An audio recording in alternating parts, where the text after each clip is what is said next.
Good night, everybody, and welcome to my channel. In this video, I'm attempting to answer a question I've been getting a lot from one of my close personal mates concerning a unsuccessful DNC. For those of you who do not know, a DNC is a form of abortion that people get usually in early pregnancies. So the Google definition that we have for the DNC is dilation and curettage, a surgical procedure to remove tissue from the lining of the uterus.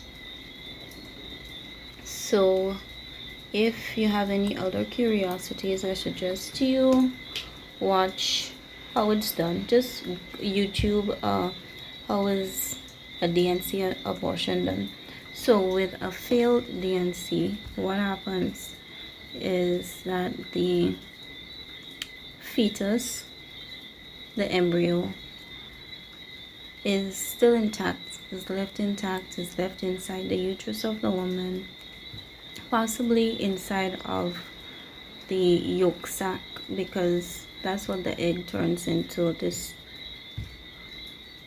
sac, kind of fluid sac is what it looks like. It looks like a grape.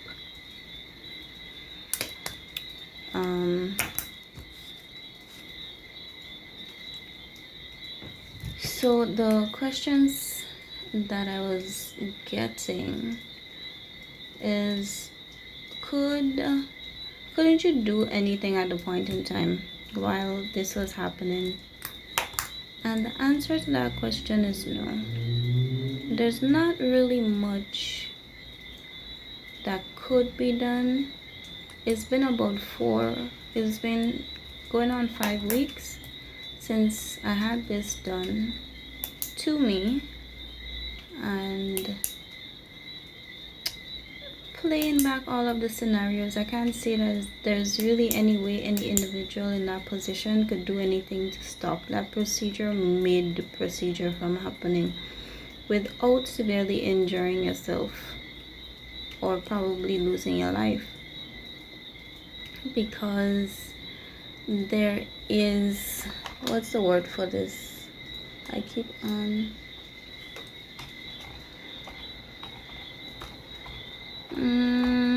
there's the gynecology tools up inside there, and then there's somebody on a stool sitting between your legs.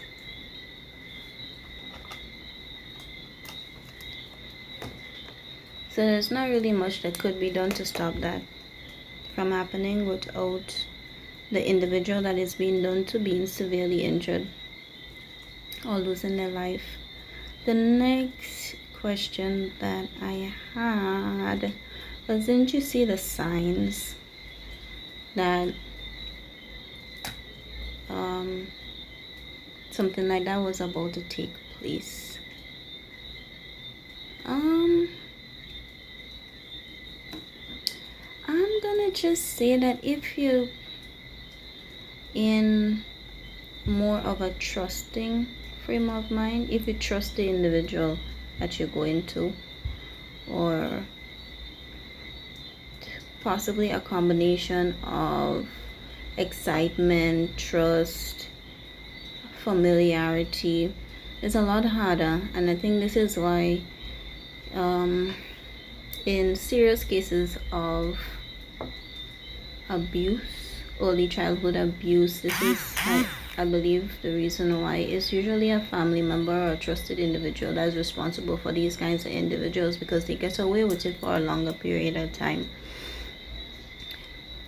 The reality of something malicious happening at the hands of somebody that somebody really trusts, that reality takes a really long time to set in, and usually lots of people could see it happening before the individual that is happening to We find this a good example of this is friends and friendships. You always have this one friend that could say, hey, you know what, these friends over here, I find these friends and them is really good friends, or a family member or somebody far.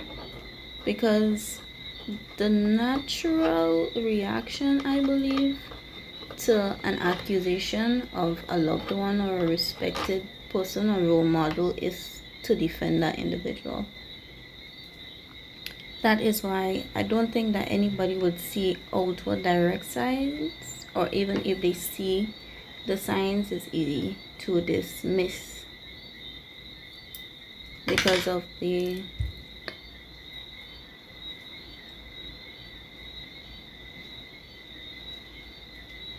preconditioning of the mind towards that individual. That's what they call it.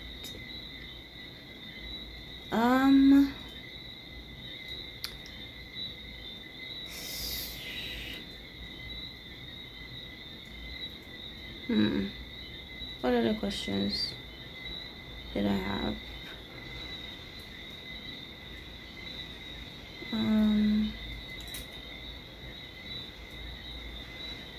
I had questions about my intentions, whether I wanted to keep it or whether I wanted to get rid of it at the point in time.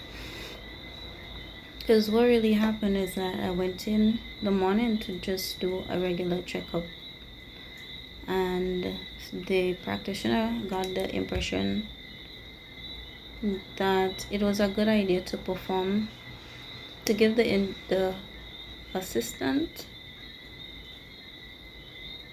instructions to perform a D&C.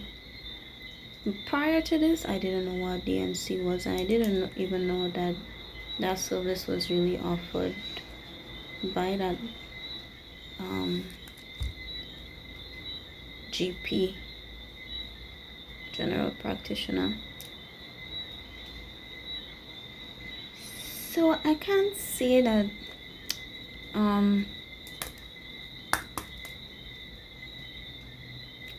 if an individual has no idea to begin with what the procedure is, they wouldn't know what kind of equipment to look out for to say, okay, well, this is something, okay, this practitioner does this kind of thing.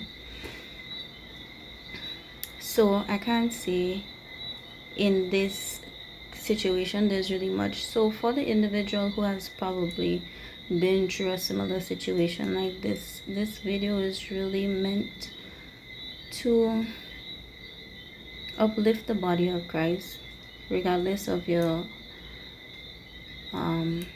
religious or spiritual views. It's meant for upliftment, so that you don't rack yourself and rack your brain trying to figure out what could I have done differently, how could I have prevented this situation from happening. There's something that the Bible refers to as time and unforeseen occurrences that befall us all. And I believe that this is one of those things that fall into those categories. You control yourself, you look out for yourself, and you do the best you could, but there's not much you could do about the mindset of other individuals and the moods and whatever else is going on with them. So the best and most loving thing that anyone in this situation could possibly do is to look into legal help and natural coping mechanisms. I found Reiki to be a really good coping mechanism. Apparently we've all been doing Reiki since the time we were kids, and we all do it in daily life. So I would like to reject the whole religion behind it, because that's really very far-fetched, since it's been around before the whole religion and before Christ, So I will see you in the next video.